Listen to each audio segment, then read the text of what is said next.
much environmental damage the train derailment caused there and subsequent fire. New York officials are using it as an example of what they don't want to happen here when it comes to crude oil. Sure, the Lynchburg derailment sent 14 crude oil tanker cars into the James River. Here in Albany, a plan to expand crude oil transportation at the port is on hold, and the governor is now asking the feds for better oversight of rail safety. Our Jennifer Lukey is live near the Port of Albany right now. Jen, we know the Department of Transportation recently did some inspections at rail yards here in New York State.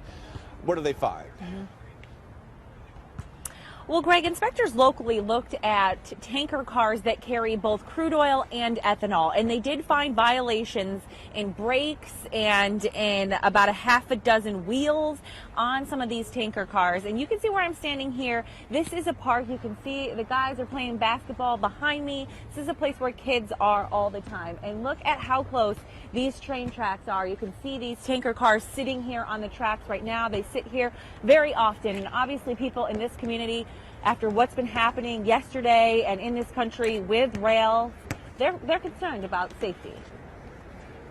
Hey, hey, ho, ho, global partners got to go. These folks have been outspoken about the expansion at the port for months, but after the explosion in Lynchburg yesterday, they're being louder about their cause. I was so shocked and frightened by yesterday's explosion in Lynchburg. We just had to come out and illustrate right here the danger that we in Albany face. Very troublesome and, a lot of safety concerns. Charlene Benton lives within a few feet of the tracks. At the moment, there is a moratorium on the expansion of crude oil processing at the port, pending a public health investigation. But Charlene isn't convinced that's enough. There's no assurance that it's not going to happen now. I don't really live in fear. I don't think fear and faith live together, but I live in reality. And I'm seeing over and over the derailments and stuff and the kinds of explosions. The Lynchburg derailment is the fourth time in the past year that a train carrying crude oil has erupted, causing a massive explosion. It's now raising questions about the safety of shipping crude oil by rail nationwide, and the results of the state investigation aren't calming any fears. They are within 50 feet of children's playground, within 20 feet of people living in Ezra Prentice homes. This could explode right now, and we would all be vaporized. And while Governor Cuomo is in Washington offering the president regulatory and legislative recommendations related to the transportation of crude, Charlene is bending ears here in Albany. I can't undo the past, but what I can do, and for my safety and the safety of the children and my community, is continue to do what I can do, make noise.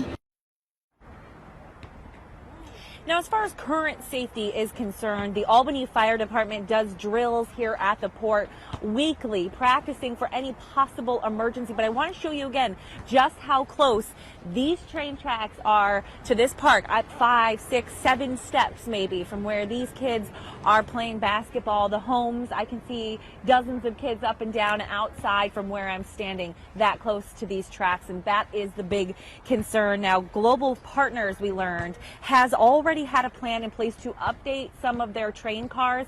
That plan is currently being transitioned in, and that was before, they say, yesterday's accident. Live in Albany tonight, Jennifer Lukey, CBS 6 News.